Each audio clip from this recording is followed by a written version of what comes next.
Why lone wolves don't just survive, they dominate. There's a story we've been told since childhood that to thrive in this world, you must belong to a pack. That strength is in numbers, that safety lies in community, and that if you walk alone, you're either broken, dangerous, or doomed. But let's challenge that. Let's go deeper. What if the lone wolf isn't weak or lost but free? What if solitude isn't exile but evolution? And most importantly, what if those who walk alone don't just survive, they dominate? Let's start with the paradox. We live in a world obsessed with connection, yet more people than ever feel alienated. We're constantly plugged into networks, groups, and feedback loops, and still, something feels off. There's a kind of emptiness that lingers beneath the surface of all that noise. You felt it. The group chat that drains more than it energizes. The social media feed that makes you feel less seen, not more.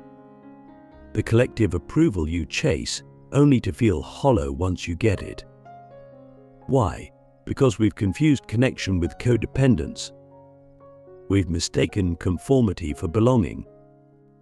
And in doing so, we've lost the ancient wisdom of the lone wolf, the kind of being who doesn't beg for validation, who doesn't seek shelter in the herd, but who finds clarity not in noise, but in silence. Click subscribe to this channel to get more profound insights. The lone wolf archetype is not some fantasy, it's encoded in nature. It's the predator that steps away from the pack, not because it's weak, but because it no longer needs the pack to survive. It has learned its terrain, sharpened its instincts. It trusts its own timing, its own decisions, its own hunger. And this is where the domination begins, not in aggression, but in self-mastery. Because the lone wolf doesn't waste time proving itself. It simply moves deliberately, precisely, fully present. Can you say the same about your own life? But ask yourself, how much of your movement is truly yours? How often are your choices influenced by the expectations of your pack? How many of your beliefs are inherited, not examined? These are uncomfortable questions, but they matter. Because domination doesn't begin with controlling others, it begins with liberating yourself from the need to be controlled. And that's the real danger of the lone wolf, not to society, but to the systems that rely on your obedience. When you walk alone, you start thinking for yourself. You stop outsourcing your values. You stop playing the social games of status and approval. You become unpredictable. And in a world designed to reward conformity, unpredictability is power. Let's go even deeper. The lone wolf doesn't just leave the group physically, but the real journey is internal. It's a shedding of dependencies, emotional, intellectual, spiritual. It's the moment you stop asking, what do others expect from me? And start asking, what am I truly capable of? That shift, subtle but seismic, opens a door most people never walk through. Because it requires facing your own mind without distractions. It requires being alone with your thoughts long enough to realize which ones are actually yours. And that's terrifying for most, because when the noise falls away, you're left with only your truth. And truth is a heavy crown. But here's the gift. Once you wear that crown, no one can take it from you. Once you've sharpened your instincts in solitude, no one can mislead you with noise. Once you've learned to walk alone, you're no longer afraid of being left behind. You become self-contained, and in that state, you stop chasing survival and start creating dominance, not through control, but through clarity. You know who you are. You know what you want. And you move without waiting for permission. And domination, in this context, doesn't mean crushing others. That's what insecure people do. True domination is when you walk into a room and the energy shifts not because you demand attention, but because your presence is undeniable. It's when your silence says more than their shouting, when your discipline outlasts their motivation, when your decisions are informed by vision, not peer pressure. But none of that is possible if you're still afraid of solitude. None of that can be built if you still believe that being alone means being less. It doesn't. It means being more aware, more aligned, more dangerous to mediocrity. Because while the group trains you to adapt, solitude trains you to evolve. While the group says, fit in, the lone wolf says, stand out. While the group survives, the lone wolf dominates because it's had to learn how to build strength from silence, resilience from rejection, and strategy from solitude. So I'll ask you again, what are you really afraid of being alone, or being powerful in your aloneness? Are you running from solitude, or running from the version of you that might emerge once you fully embrace it? Because that version unfiltered, undistracted, unshakable, is the one the world fears most. And maybe, just maybe, that's the version of you that was always meant to lead. The hidden code of solitude, why isolation triggers evolution, not breakdown. We've been taught that isolation is dangerous. That if you drift too far from the crowd, if you spend too much time alone, you'll break. That something in you will unravel, spiral, collapse. But what if that's only half the truth? What if isolation doesn't cause breakdown, but breakthrough?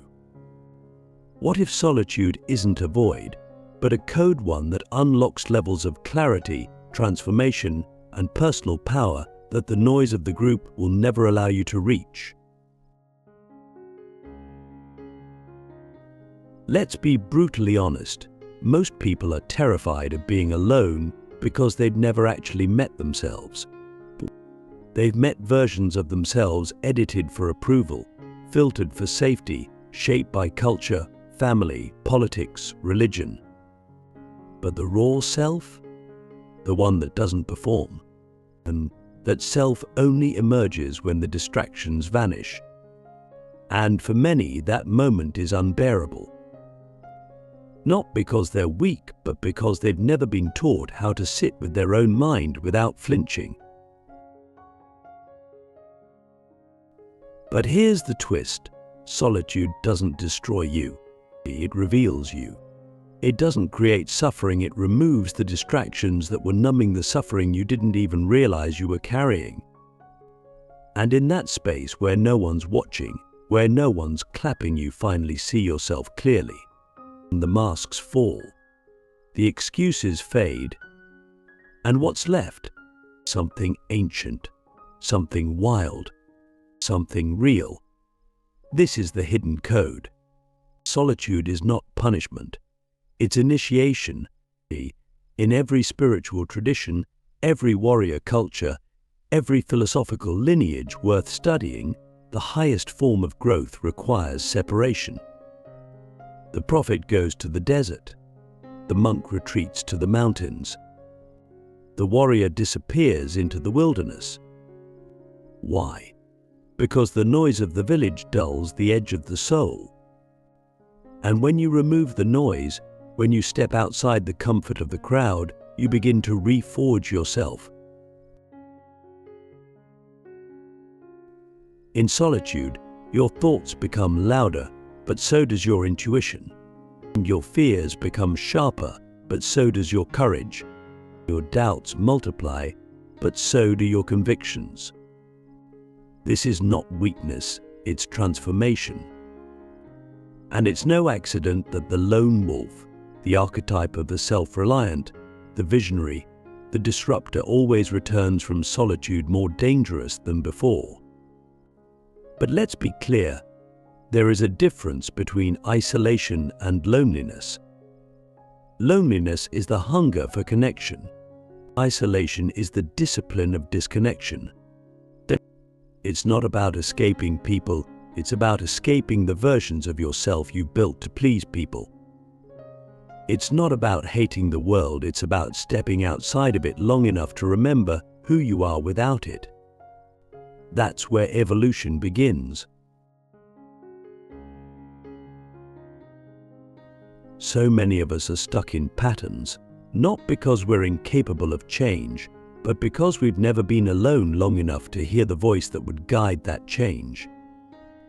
We're surrounded by noise, opinions, trends, expectations, and we internalize them until we can no longer tell where they end and we begin. But solitude slices through that fog. It deletes the external scripts. It silences the algorithm. And in that silence, something extraordinary appears, your original mind. The part of you that wasn't programmed, and the part of you that remembers. And evolution isn't just about growth, it's about shedding. Shedding the false. Shedding the borrowed, shedding the unnecessary. That's what happens in isolation. Not a breakdown, but a burning away. And what survives that fire? Only what's real. Only what's strong enough to stand without applause. Ask yourself, what would be left of you if no one could see you? No likes, no audience, no feedback. Would you still move the same, speak the same, live the same? Would you still believe what you claim to believe? Or would the silence reveal that your life has been a performance you didn't even know you were giving? That question isn't meant to shame you. It's meant to free you. Because once you realize that solitude isn't your enemy, it's your mirror, you stop fearing the quiet. You welcome it. You seek it out. Because you understand that the version of you who emerges from solitude isn't weaker, it's untamed. And untamed is what this world needs. Because domination doesn't come from blending in. It comes from breaking away. And those who've mastered solitude, who've stared into the abyss of themselves and didn't blink, are the ones who return to the world, not as followers, not even as leaders, but as forces of nature. They don't just adapt to the world, they reshape it. The death of the echo, how lone wolves kill the noise and create new realities. There's a pattern most people never notice because they're trapped inside of it. It's the loop, the echo. A cycle of recycled thoughts, borrowed beliefs, and second-hand dreams bouncing between people who all think they're original. But when you zoom out, when you actually observe, you realize something terrifying. Most lives are not lived, they're repeated. People speak in phrases they didn't write. They chase goals they didn't choose. They post, talk, buy, and believe almost entirely by imitation. We live in a world of echoes, and the lone wolf is the one who kills the echo. What does that mean? It means the lone wolf doesn't just escape the noise, they refuse to participate in it. They don't just unplug from the system. They build a new signal. And that's where creation begins, not in rebellion, but in silence. Because you can't build something original when you're still filled with everyone else's opinions. You can't create a new world when your inner world is still shaped by commentary, trends, and the fear of standing alone. The echo is comfortable. It keeps you safe. It gives you an identity ready-made, wrapped in social validation. But it also shrinks you. You become a reflection of a reflection of a reflection. And eventually you lose the ability to hear your own thoughts without comparing them to what they will think. Who's they? It doesn't even matter anymore. It's everyone and no one. It's the invisible audience you've built in your mind who now dictates your choices, and that's the real prison. But the lone wolf knows to create something real, you have to go silent. Not quiet silent. You have to stop echoing and start listening. Listening to what? To the thing beneath the noise. The signal that's been trying to reach you since you were a child. The one that whispered when you were alone in your room, when you felt different, when you questioned everything and were told to stop. That signal is truth. It's not loud, but it's unmistakable once you hear it. And once you do, the echo dies. This is why the lone wolf doesn't just survive, they dominate. Because while others are chasing relevance, the lone wolf is chasing reality. While others are optimizing for attention, the lone wolf is optimizing for depth. And while others are echoing each other in an endless loop of sameness, the lone wolf is building something that's never existed before. That's not just survival, that's creation. That's what it means to shape your own reality. Let me ask you something personal. When was the last time you had a thought that wasn't influenced by someone else's voice? When was the last time you made a decision without imagining how it would be perceived? When was the last time you spoke your truth, not to provoke, not to impress, but purely because it was yours? If you can't remember, it's not your fault, but it is your responsibility to change it. Because here's the secret no one tells you. Reality bends to those who stop echoing and start embodying. When you stop mimicking and start moving from your core, people feel it. They don't always understand it, but they feel it. That's why the lone wolf doesn't need to shout. Their energy disturbs the matrix. Their presence makes people uncomfortable, not because they're hostile, but because they're free. And freedom is contagious, but also threatening to those still pretending to be someone they're not. The death of the echo is painful.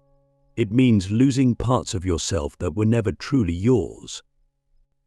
It means walking away from identities that got you attention but cost you authenticity. It means mourning the version of you that played the game well but never felt alive. But in that death, something ancient is reborn. A voice, a vision, a vibration that doesn't match the noise of the world because it was never meant to. It was built outside of it. And that's why the lone wolf dominates not through power over others, but through the clarity of their own signal. A signal so pure, so uncorrupted by the echo, that the world eventually must listen not because it agrees, but because it has no choice. That's how new realities are born. The final ascent, why walking alone is the highest form of leadership. There's a moment in every lone wolf's journey when they look back and realize no one is coming. No one is going to give the green light. No one is going to hand them the crown, the map, or the answer. And strangely, that realization doesn't break them, it liberates them. Because here's the hidden truth: all true leaders walk alone before they are followed. Before the world recognizes your influence, you must first own it in solitude. And that's the final ascent, not toward applause, but toward inner sovereignty. It's the moment you stop waiting for permission and start moving as if you are the permission. This is the paradox of real leadership. It doesn't begin with control over others. It begins with radical accountability over your own life. It begins with the decision to stop blaming the system, the past, the people who didn't understand you, and instead say, if it's going to happen, it's going to happen because I decided it will. That's not arrogance. That's not ego. That's ownership. And ownership is the foundation of every great leader, not the kind who needs followers to feel powerful, but the kind whose power is so real that others naturally align with it. We've been fed a diluted version of leadership, one that's loud, charismatic, constantly visible. But that's not leadership. That's marketing. True leadership is silent before it's seen. It's the decisions you make when no one's watching. It's the discipline to hold your vision when everyone else is distracted. It's carrying a fire inside you that no one else understands yet, but you keep walking anyway because you've seen the mountain, even if they haven't. And that's why the final ascent is so lonely, because leaders often see what others won't see until much later, if ever. But here's the beauty: the higher you climb, the quieter it gets.